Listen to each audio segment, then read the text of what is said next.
to classic Coronation Street, and as promised, some of the magical moments that have quite simply kept us smiling through the years. Here's just a few of the ones you're bound to remember and we couldn't resist. Right, Hilda. If you wanted to find your hard-working breadwinner and he wasn't in the bookies and he wasn't in the nearest boozer, where would you look? 19 Inkerman Street.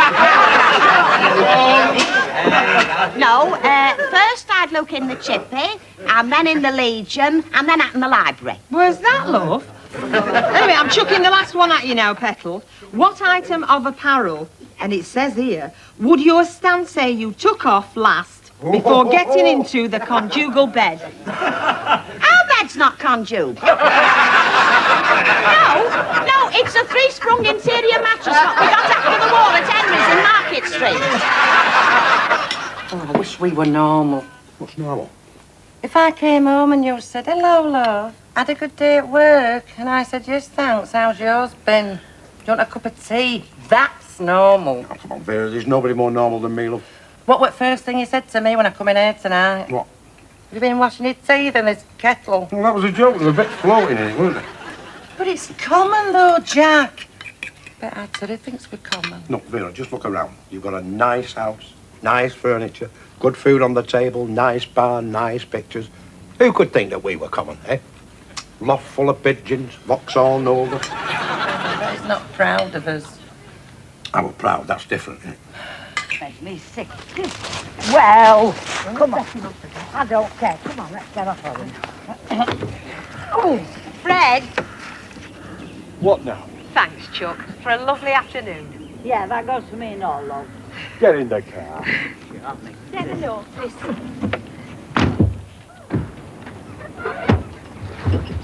Fred, we're moving! Handbrake! Handbrake! Pull it up! Pull it! Pull it! I am doing! Pull it harder! I can't! Pull it harder!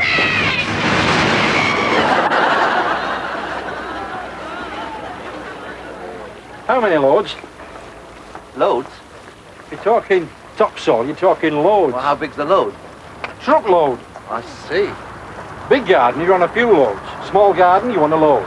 Very small garden, you run half a load. Well, it's not a big garden. No, it's a very small garden. Maybe. Very small, you want half a load. It's not very small. Medium. Yes, medium. Small? Small to medium. Well, not very small to small. Mavis, do you mind? Derek, it's small. There's no way that garden is anything but small. Everything's relative. Yeah, it's relatively small. Half a load then. Medium. Medium's a load to 2 loads. Well, medium to small. A load and a half to a load. What do you think would be best? Well, it's up to you, like. You can have just what you want. Well, we can always get more, Derek. We could get half a load and then get more if that's not enough. Half a load's a very small garden. Yeah, that's us. A load. Derek! A load. I've decided. Unilateral decision. End of story. Don't forget to come back to me, Fred. Oh, give over, Betty. It's only up to your knees. Listen, my knees get chilled, I'll be crippled. Never mind your knees or about my flaming back. Can't stand much of this flaming punishment, I can't. Frederick, my boy, things were bad. You had more than enough to answer for before. But now, you have put the top hat on things with a vengeance. Oh, belt up, will you? You have done me and my gorgeous new outfit the final, the most unforgivable mischief. Not content with doing your damnedest to try and feed me to the flaming fishes, you have put me down, right slap bang, in the middle of a flaming cow plot.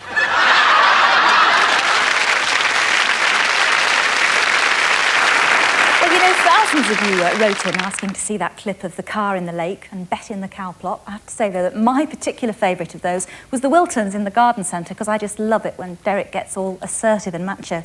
Anyway, do let us know what your favourite moments are. Well, the street's seen some great characters come and go over the years, and they don't come much greater than the woman who grabbed the show and her fans by the throat right from episode 1.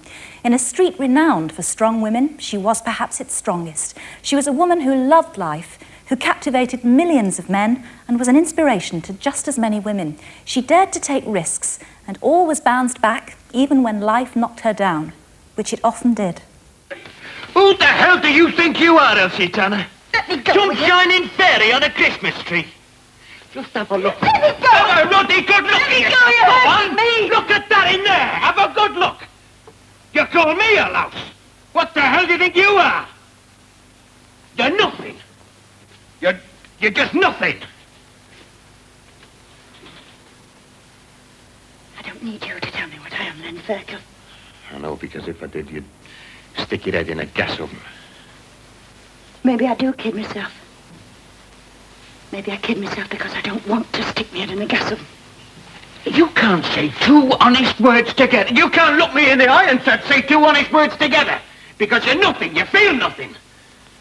You're just paint and mush, Elsie Tanner. Yes, Elsie Tanner, a woman who was a great deal more than what Len Fairclough called just paint and mush. She was tough. She was a survivor, and throughout the 24 years that she was part of Weatherfield, everything she did gave the street something to talk about. Coronation Street's longest-serving scriptwriter, Adele Rose, and drama critic Jack Tinker take a look at the qualities that made Elsie Tanner so appealing and so unique.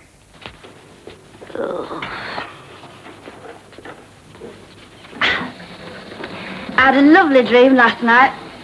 I dreamt I was in Venice in a gondola, and I met a fellow that looked like Charles Boyer. I suppose if you had to sum Elsie up, it's accessible glamour, really. She brought working-class glamour to the small screen, probably for the first time. Every street had an Elsie Tanner, every district, anyway, had an Elsie Tanner, the woman who was really no better than she should be, the woman with a past, you know. And she fueled gossip. Whatever she did, the whole of the district, the whole of the community would focus. What's Elsie Tanner up to? What's Elsie Tanner up to? What's this woman up to? And so she carried her own sense of drama with her. It was an extraordinary impact, because we'd never really seen anybody like that.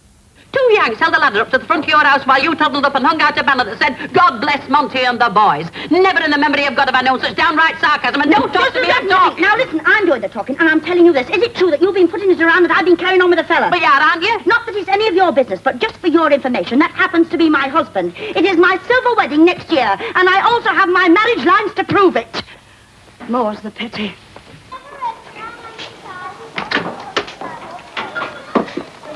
Oh, hello, love. Is your mother in? I'll see. Mother? No, she's not, but I do. Well, I particularly wanted to speak to Mrs. Tanner. Oh, did you, Mr. Smith? She knows me. A little bird told me. Come on inside.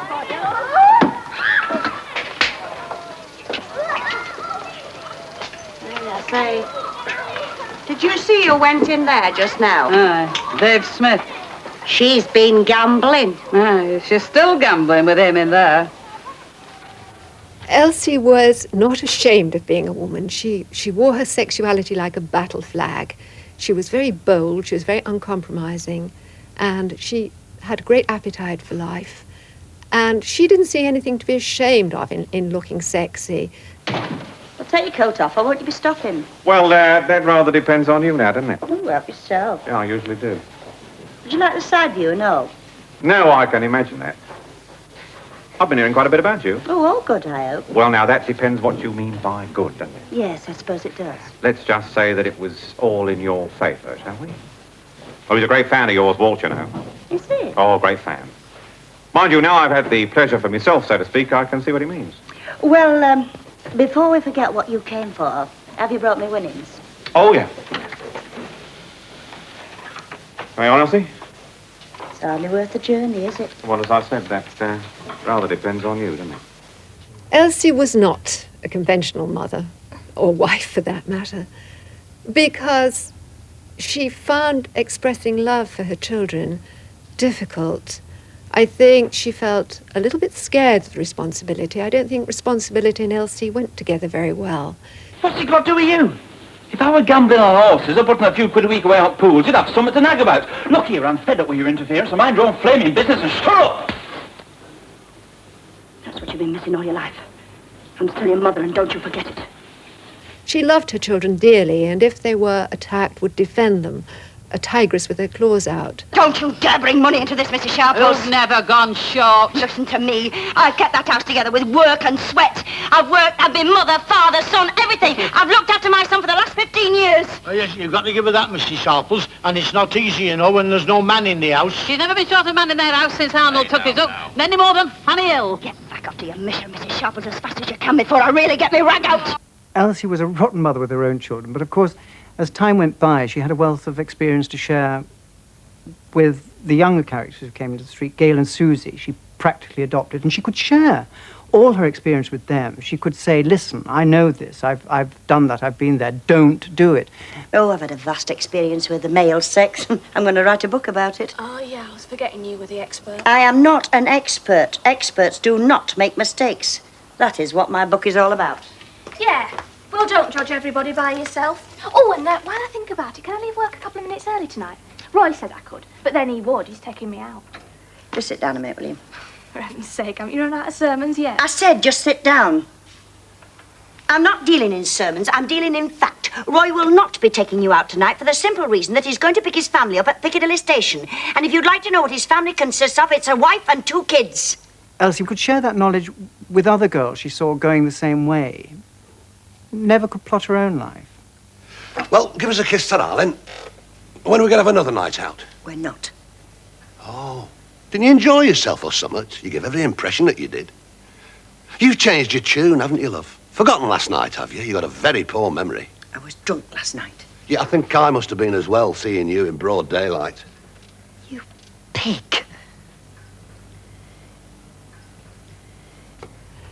Elsie was haunted, I think, by her past.